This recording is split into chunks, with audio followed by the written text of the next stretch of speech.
am Sissy Sullivan.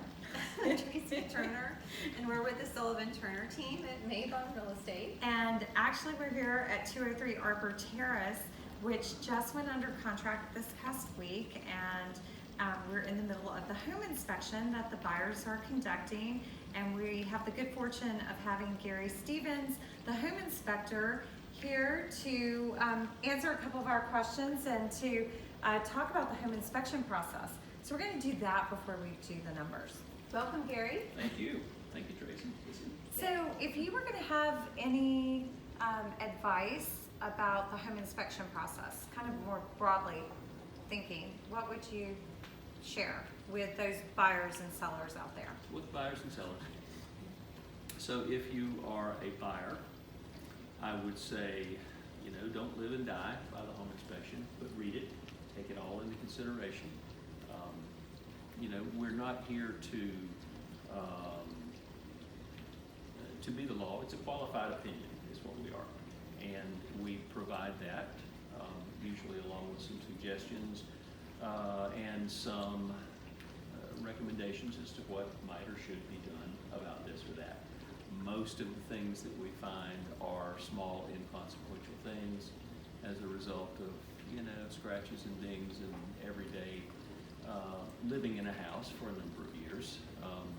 Some things that we find can be much more serious and due to neglect or unknown conditions that develop over a period of time.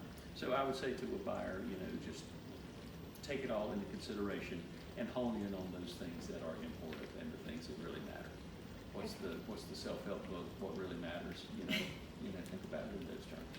Kind of a whole general picture of what the house is about and different things for your findings.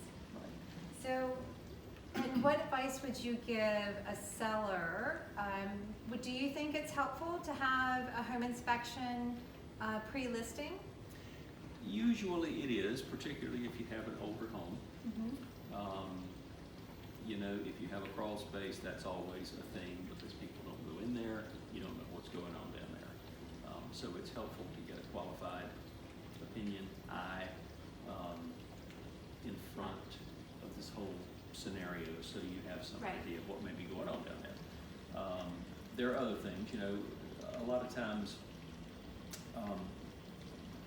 someone who lists their home finds out after the fact that it isn't maybe in quite as good a condition as they thought it was to start with.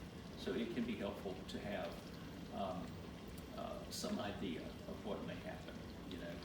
The other thing is, if there are repairs that are necessary,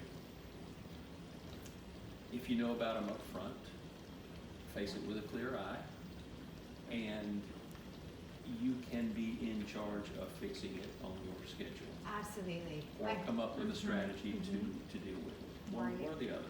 I think that's very helpful when you have when you find something that you obviously didn't know was wrong, and then you have that option to look into it and to get estimates for it, and then it actually helps the process later on with negotiating.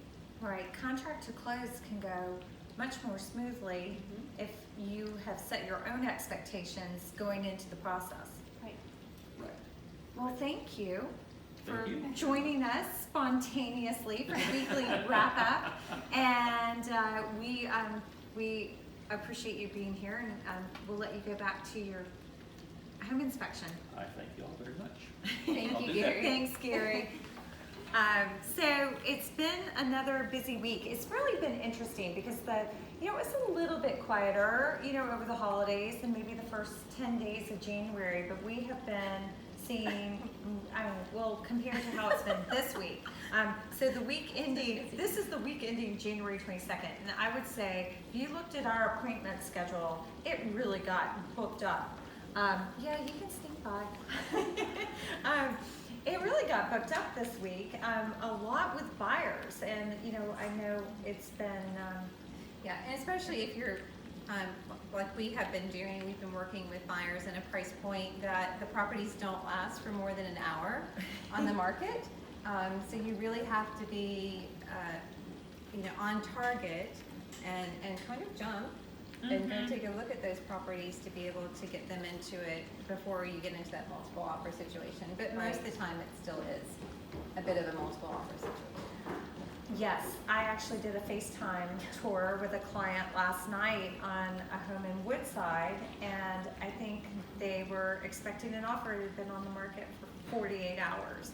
You know, so it's, I'm trying to get into another one later today, and they had 3 showings already today. Yeah. So again, very active marketplace, and which probably is a good segue to the numbers.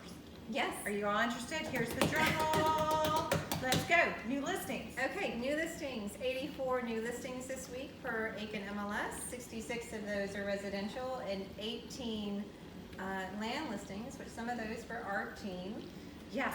which is great. And we also had 106 that went under contract in Aiken MLS. Or pending. Or pending, yeah. And 78 closed, and 65 of those were residential properties, and 13 were land. And so again, we're consistently seeing the inventory. 184 properties are either under contract or went or closed this past week, compared to 84 new listings on the market. So inventory is being absorbed faster than it's coming on the market, which of course then reflects in that need to be, you know, to jump when something new does come on. Yeah. So days on market, 84 days on the market is that median right now. And the price point, interestingly enough, is a little bit lower. The median price point sold is a little bit lower than it was for the year ending 2020.